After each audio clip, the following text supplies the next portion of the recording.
ایک باپ نے اپنے بیٹے کو نصیحت کی، بیٹے اپنی بیوی کو راز نہ بتانا، پولیس والے سے یاری نہ لگانا، گھر کے اندر بیری کا درخت نہ لگانا۔ کچھ دن بعد باپ مر گیا۔ بیٹے نے سوچا باتوں کو آزماؤں۔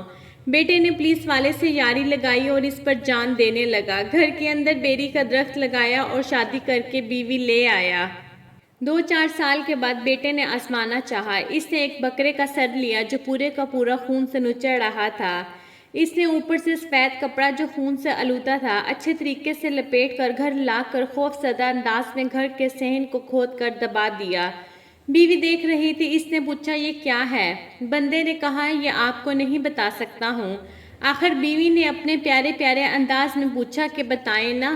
بندے نے جواب دیا میں ایک بندہ قتل کر کے اس کا سر کاٹ کے لایا ہوں اور یہ دبایا ہے، کسی کو بتانا نہیں۔ بیوی نے شام کو ہی اپنی بہن کو کال لگا دی کہ میرا میاں تو قاتل ہے، قتل کر کے سر گھر میں دبایا ہے پر کسی کو بتانا نہیں۔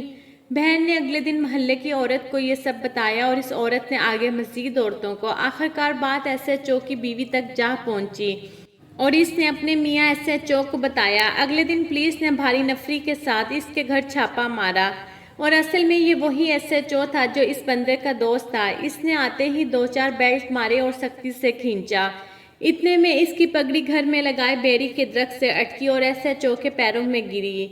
پاؤں سے زور سے ٹھوکر مار کر ایس ایچ او نے پگڑی کو گندی نالی میں پھینک دیا اور اس آدمی کو زور سے دھکا مار کر گاڑی میں پھینکا۔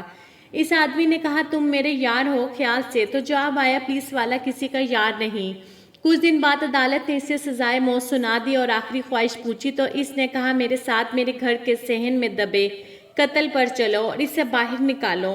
جب باہر نکال کر کپڑا اتارا تو اندر سے بکرے کا سر باہر نکلا۔ پاس کھڑے جج نے ماجرا پوچھا تو جواب دیا میرے باپ نے مجھے نصیحت کی تھی کہ بیٹے اپنی بیوی کو راز نہ بتانا، پولیس والے سے یاری نہ لگانا، گھر کے اندر بیری کا درخت نہ لگانا، تو میں نے آزما کر دیکھا تو یہ نتیجہ ملا اور ہوش و حواس میں اپنی بہت زیادہ پیار کرنے والی بیوی کو طلاق دیتا ہوں اور پولیس والے سے دوستی ختم کرنے کے ساتھ ساتھ میرے بیری کے درخت کو آگ لگاتا ہوں جس نے میری پگڑی رولی۔ سب سے اہم بات یہ ہے کہ عورت گھر والے کی رازدار ہوتی ہے۔ ماں باپ بہن بھائی وقت کے ساتھ ہمارے معاشرے میں زیادہ تر جوائی کو غلط ثابت کرتے کرتے وہ کچھ کرتے جو ان کی بیٹی کو اجاڑ دیتے ہیں۔ اس عورت کو چاہیے اگر مرد کو اپنے ہاتھ میں رکھنا ہے یا اپنے گھر کی یا گھر والوں کی باتیں بہنوں اور ماؤں کے کانوں میں پھونکنے کی بجائے خود میں رکھ کر ساتھ دیں۔ اللہ پاک سب کی عزت کی حفاظت فرمائے۔ دوستو ویڈیو اچھی لگی ہو تو پلیز میرے چینل کو سبسکرائب کر کے ویڈیو کو ضرور شیئر کریں۔